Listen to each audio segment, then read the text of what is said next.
right, I think we're going to start slowly. The crypto crew, where's my crypto crew? Okay, great. So we are going to be moving along slowly. Let's go into our fourth panel of the day, Crypto Chat, the new crypto world order. No fintech event can go without talking about crypto. This year, Nikola Škorić will be the moderator. He's the CEO of Electrocoin and moved into the crypto market after a decade in the nuclear industry. He's also one of the founders and a board member of Croatia's Association for Blockchain and Cryptocurrencies. Nikola, take the stage. Go ahead. You guys have half hour. Hello. Hello. Hello, everybody. Okay, so this is how we're going to do it. We have only half an hour. So I'll pose a question to each one of you. And of course, one will start with the answer, and then the others can join. The organizers also asked me to be moderator / panelist. So I will also join the discussion. Please, first, let's start by introducing yourself with one sentence. So please, start. My name is David Veselinović. I'm the founder and CEO of Crypto.12, one of Serbia's fully regulated crypto exchanges. I'm Dejan Mraković. I cook Indian food, and in some free time, I'm an attorney at law and tax advisor. Nikola Škorić, CEO of Electrocoin, crypto brokerage and payment processor from Zagreb. Marko Selaković, outdoor enthusiast and the CTO and co-founder of Veli. It's a crypto broker platform based in Europe. Okay, so Marko, we start with you. In the title of this panel, I think we have DeMUsking Crypto. Mm-hmm. So what happened in the last half year or a year is everything changed. First with the Trump administration and Musk in the helm, and then MiCA also, and Trump coin, and MiCA taking effect in the European Union. So everything changed. So please, give us an intro. What's happening? Yeah, it's super interesting how the things are unfolding in terms of that we have on one side Trump that is super crypto proactive with Musk and everything, and the changes in the SEC and everything. They're trying to deregulate crypto so they can unleash it to the market. And on contrary, in Europe we have MiCA or MiCA regulation that is like super stringent and hard and like super regulated. Then we have the regulations in stable coins. So basically they kicked out the USDT, the biggest stable coin from Europe. If we look at the market cap of stable coins, it's in like 250 billions in US dollars basically denominated. And in Europe, it's like 250 million in total. So it's like 1000x. I don't know, we are a regulated company in Europe. We are now in the process of getting a MiCA license. It's super hard. It feels like that the regulator or the banks actually wrote the regulation for the banks. So you need to have the compliance team, the capital requirements, the processes and whatnot, like super hard, and it is gonna kill the innovation in Europe, because for a startup to start, you're gonna need to have like, I don't know, 100, 200,000 euros a year for all these things to happen, and then no, relatively small number of startups will be able to participate in that game. Yeah, that's true. I mean, we currently in the EU have some 3,500 virtual asset service providers, which is crypto companies regulated under the old regime. They have up until mostly end of this year to get their MiCA license, and currently we have less than 30 MiCA license companies, which is less than 1%. Yeah, and they're prolonging. The Lithuania was the country with the shortest deadline for MiCA. They just extended it for additional 6 months. Yeah, Poland has 1,500 VASPs and 0 MiCA licensed companies, and they have a month and 6 days left to license their company. So it's going to be fun. But how do you feel? What do you feel in Serbia? This US EU commotion. Do you feel it? So, I mean, obviously in Serbia, since we're very close to the EU and we are in the process of getting integrated in the European Union, obviously when the law in Serbia was drafted and introduced, they were always eyeing towards the European Union. I'm very happy that the Serbian law was written before the EU law, for the simple reason that if they would have written it after MiCA was in effect, basically our market would be regulated to death as the EU is right now. So we are in a very good position, I'd say, because when it comes to all the FATF and Moneyball recommendations, we are very good. Also, Serbia has a very good rating when it comes to new technologies, which is largely compliant.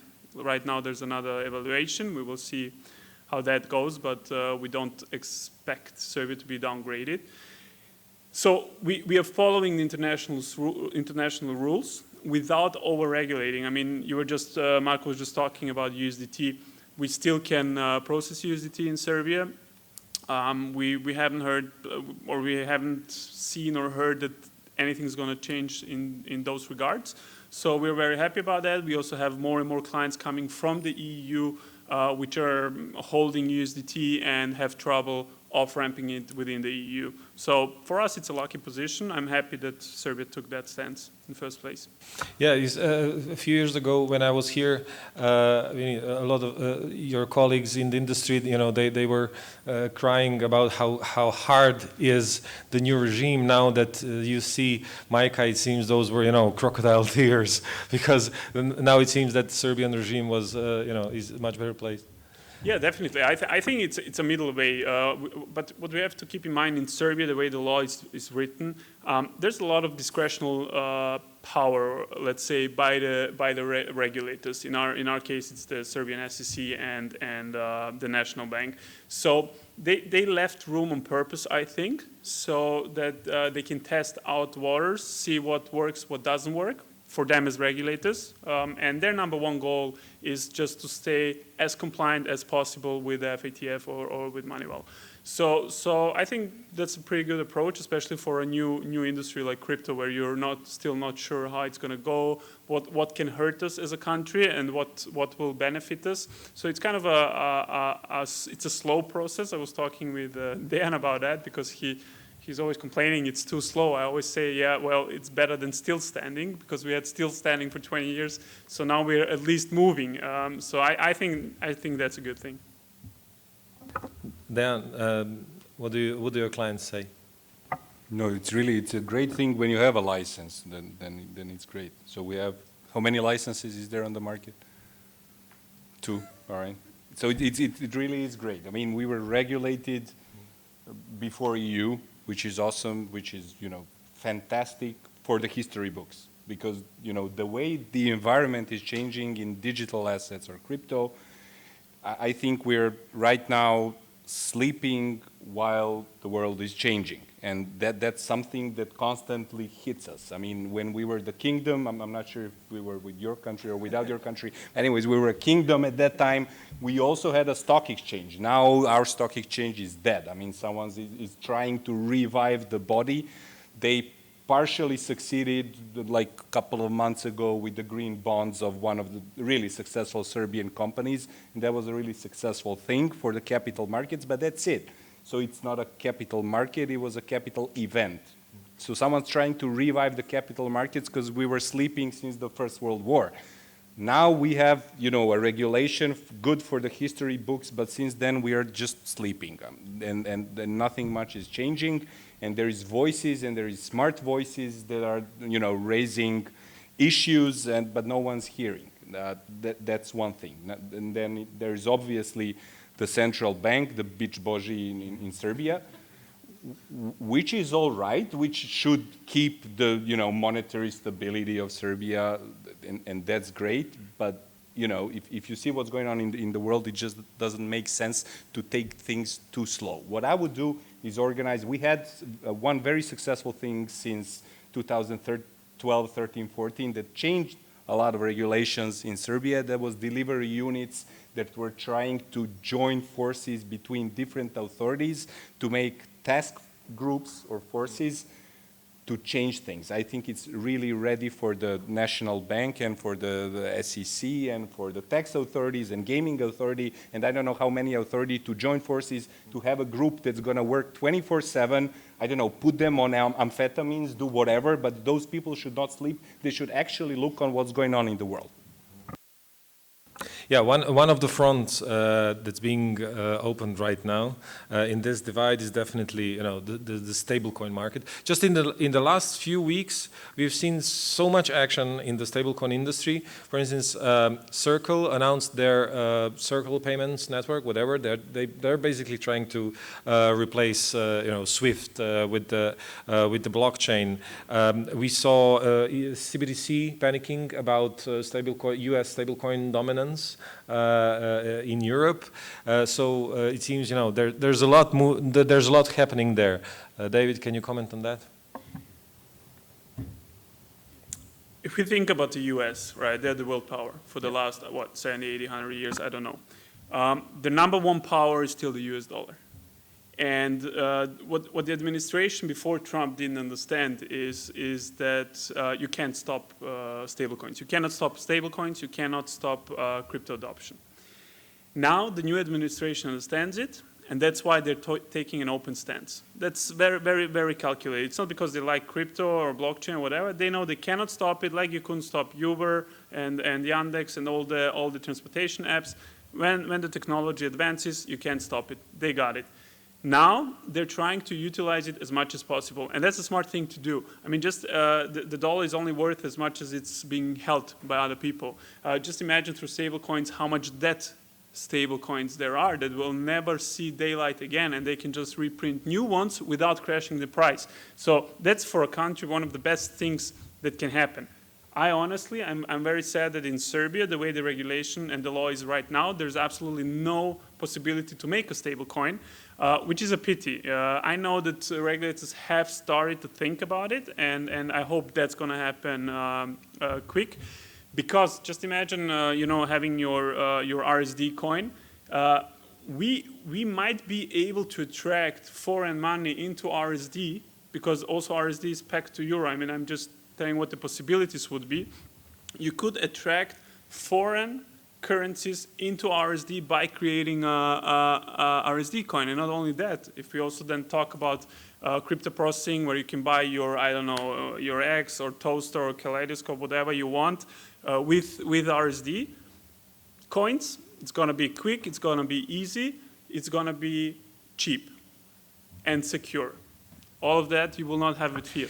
Yeah, but I have to say, this is not issue just with RSD. I mean, I have to say, finding euro stablecoin issuer today on the market is like, you know, finding a pin in the haystack. So that's not RSD, so Serbia, just Serbian problem. But please tell us, I mean, if say I now issued a dinar-denominated stablecoin, had some collateral on the bank, what laws would I break with that? I mean, is it like banned then explicitly, or what's the situation in Serbia with that?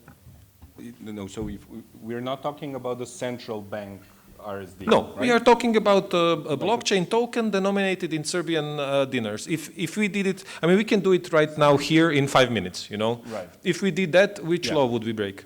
I honestly don't know to tell you exactly. Let's try. But yeah, let's try. I think nothing would really, you know, stop you from issuing a coin, right? I think the only question would be, are you allowed to call it RSD because of, you know, some other law? I'm not sure. So that would be the first thing I would look at.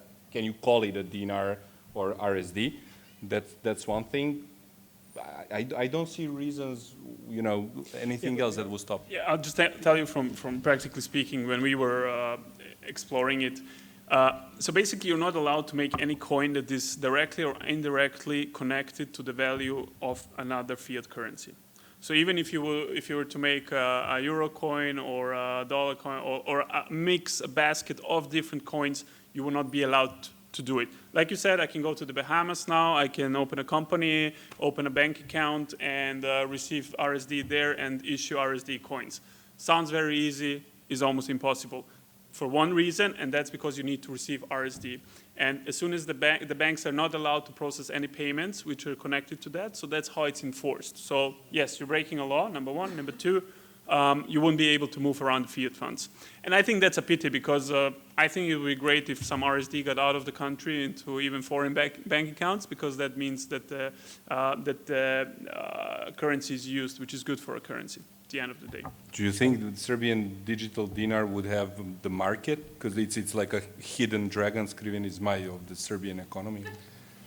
Regarding EU, the thing here is that why there are no more, or at least big stable coins in euros, is that there are strict rules that you must comply with to issue stable coin. Like the 200 million issuance a month or something like that, there's the limit. The 60% of the underlying assets needs to be held in European banks that are prone to whatever, and then who has what, and then what you can invest that funds into. Tether is using the US bills and whatnot. They're generating cash on that, buying Bitcoin and generating, it's interesting, they're generating more revenue than BlackRock combined. Yeah, I think they earn $85 million annually per employee. Something like that. Yeah, they're the most profitable company in the world. So just to continue your point, I think the point that really is the best illustration, the absurdity of trying to, put this new, quite revolutionary industry into the regulatory framework that already exists is, okay, so if you issue USD coin in the US, the issuer can buy treasuries and get 5% or whatever return or that, and they're basically printing money. They're the most profitable company in the world. If you do the same thing in the EU under microcredit and crypto assets regulation, you have to have 60% or 40% in deposits, which can generate nothing. So your profit is much smaller. Okay, so what is USDC? What is Circle doing? They're issuing the same coin, USDC, both in the US and the EU. They have two different licenses. Entities. Pardon? Both two entities. They have two entities which issue the same coin, which is fungible. You cannot, you get USDC, you don't know if it was issued in Europe or in the US. So that way they have a license in Europe, but they're doing their business in the US. Now, ECB figured out what they're doing, obviously. They're trying to explain to France, you cannot license a company that obviously is operating in the US. So the solution would be to have USDC1 in the US and USDC2 in the EU, which are two separate tokens, but because of the nature of blockchain and decentralized finance, you can swap those two coins, instantly. So there's no technical way to solve this problem that ECB sees. So the blockchain inherently stops the ECB from regulating the stables. So the only way to do it is basically to ban stablecoins in Europe altogether. Yeah. This shows that this mission of regulating this really revolutionary industry, at some point you hit the wall. You really cannot do it. Yeah. And the ECB is going to figure it out quite soon, that they messed it up. So ECB is losing a lot of time. Let's talk about taxi drivers in the UK. Okay, you know how long it took a taxi driver to get a cab license in London on average? It took him 2 years. 2 years. So the average was 2 years. So if you want to be a cab driver in London, 30 years ago, you had to go basically to school for 2 years to get a cab driver. Why? Because the streets are incredibly small, there's thousands of them, then you got rush hours, you got to know when, where it's open, and so on. The streets were so complicated, and that was basically 1.5 years you were just learning streets, how to get from point A to point B. Suddenly, Uber comes up, Google Maps comes up. And now you don't need a single day to know all the streets of London. And you can become a cab driver within a day, basically, just by putting your phone on, turning on Google Maps, and it will tell you exactly how to get from point A to point B with the least traffic.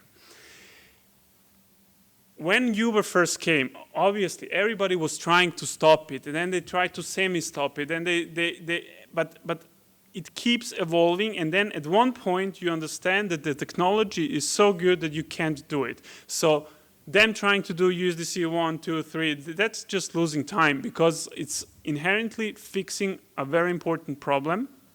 It's making it safer, easier, and cheaper, and people will use it. Like, people are using Uber and Yandex, and it's creating cab drivers who are not really cab drivers anymore. And that's why eventually you will not need all of those intermediaries. We can try to protect intermediaries. You remember when Cargo came to Serbia, how they were trying to stop the app, and the taxi drivers would block all the streets. I remember that. I don't know how many years ago it was. But now everybody's using Yandex, everybody's using Cargo. What I want to say is, eventually, stablecoins are going to circulate. Stablecoins will exist. They're going to come into existence. You cannot stop it. And this intermediary time until they understand it and let it go, that's where we are right now. That's why MiCA is like trying to stop something that's unstoppable. They're trying to regulate things that cannot be regulated, and I think it's just losing time. And again, I know Deki will not like it, but I'm happy we in Serbia are not trying so hard like the EU to stop innovation.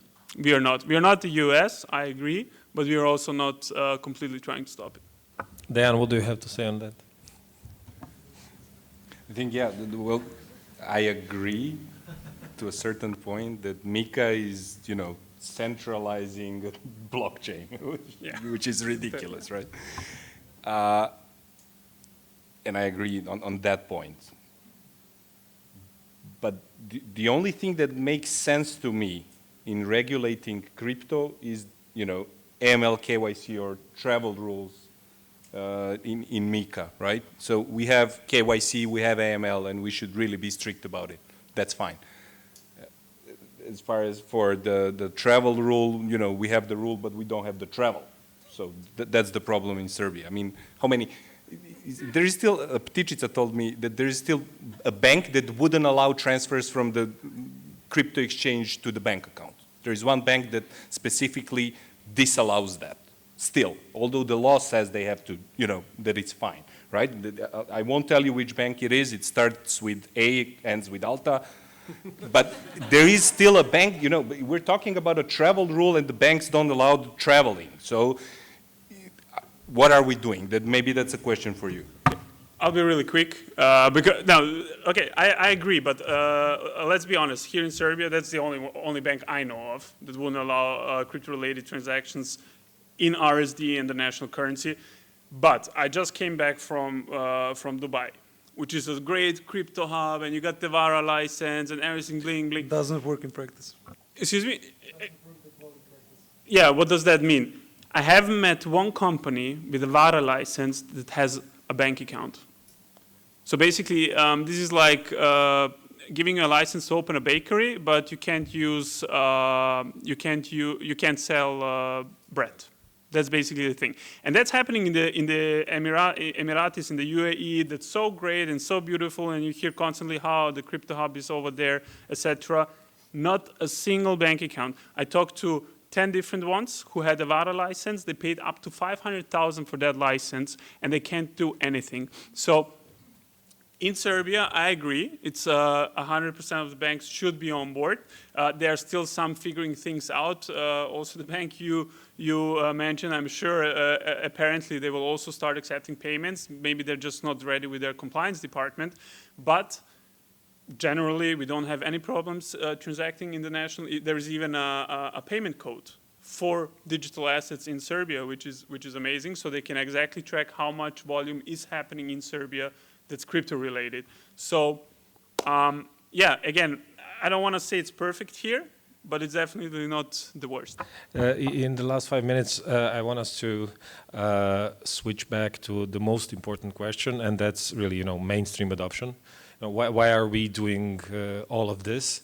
So Dan, for you, okay, we spoke about regulation, we spoke about technology, but stable coins are exploding. We're using it for remittance, for international settlement. But if I want to go, I don't know, to a restaurant and I want to pay for my asparagus omelette, with stable coins, can I do it, and why not? Why not? Because there is no single license issued for crypto processing or crypto acceptance, right? That's the only thing. And the law says that you cannot, that the traders, retailers cannot accept crypto, right? So they would have to go through the service provider who accepts, has the license, and as far as I know, there is several applications listed. Everyone's waiting in line. No one's getting the license. Let me quote my wife. So why does it all have to be so complicated? I mean, you just want to pay for something with something else that's liquid and that's interchangeable for fiat money. So why is it so complicated? Okay, I feel now like I'm sitting here and talking for the national bank because I'm constantly protecting them. But the only reason is because you guys are attacking them. So first of all, the licenses that haven't been granted, the main problem was the travel rule. Back when the applications came in, I will not go now into the details because it's very technical, but the travel rule needs to work on a global level. And travel rule in crypto is pretty new, and it still hasn't been standardized. And for that reason, the regulator probably didn't feel very comfortable to allow crypto processing without technical solutions in place on a global scale for the travel rule. That's one thing. And when you say, why wouldn't I be allowed to pay something with something else? If you're thinking that way, then maybe we should allow that you pay your coffee in euro, dollars, yuans. Why not? So the thing, there is a purpose for a national currency, because there are things, if you don't abuse it, obviously, that can help a country with a national currency. And you make the people pay in that national currency because otherwise it doesn't have any use. So you pay because you have to. Of course, we can be super libertarian and say, yeah, we want absolute freedom, we want to pay in everything, etc. What I'm going to do, I'm going to give you an island. You guys go there, spend 2 years, and let's see how many of you are alive after 2 years and how many still want to be there. So there is a reason for a currency. And if you say I'm going to allow to pay in anything, in any crypto, then you basically, you're cutting your own currency. And that's why I think RSD stablecoin would be the right solution, because then it can be on the blockchain, it can have all the benefits that the blockchain has without jeopardizing your own currency, your own currency for your country. Thank you, Mr. Vice Governor. Now, let's give the floor to other people, except for David. So if we have any questions from the audience, please raise your hand. No questions. Okay. In the last 2 minutes, I'd like to open up the hottest topic of the day. So yesterday, Kraken, one of the biggest exchanges in the world, announced their tokenized securities, American securities, offering for basically all of the countries except for the US.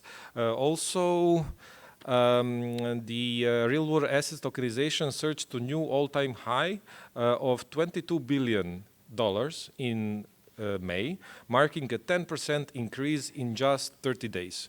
JP Morgan, Goldman Sachs, BlackRock, everybody is now fully integrating the real-world assets and securities into their operations. So do you think this is, just a passing fad? Is this going to die out in the next few months, or do you think we're going to be trading Apple, all over Europe and in Serbia in a few months? This is definitely here to stay, and the thing is there, like crypto and everything, it's super technologically advanced and the way to go. And for example, if you just think about trading stocks, you can only trade within the trading hours, and crypto never sleeps.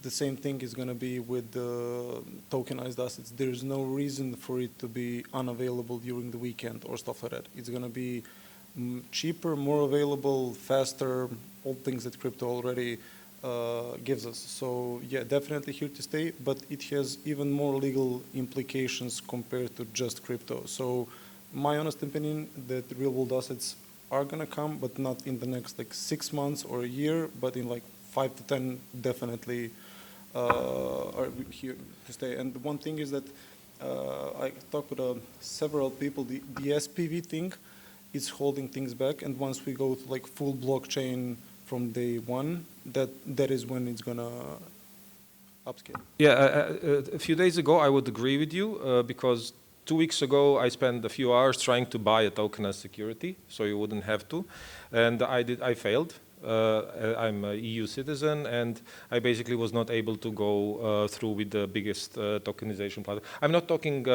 about treasury, yeah, like those locals. I'm talking about I wanted to buy tokenized fund from the US market. So I'm talking about that. I couldn't do it 2 weeks ago. Unfortunately, yesterday I was in Belgrade and having fun, so I didn't try out the Kraken offering. But it seems from the news that now actually you actually can do it. So we'll see what the future brings. Our MC is starting to jump on his seat, so I would like now to wrap up. Thank you for thank my guest for my, yes, okay, 1 second. No, not you, he can have one. No, you can. David gave me his word. David cannot have 1 cent. No, with Crypto 12, tokenized assets, if you open an account, you will be able to buy them. I'll just quote the National Bank report from February this year. We do not encourage Serbian nationals to invest in crypto. Thank you, guys.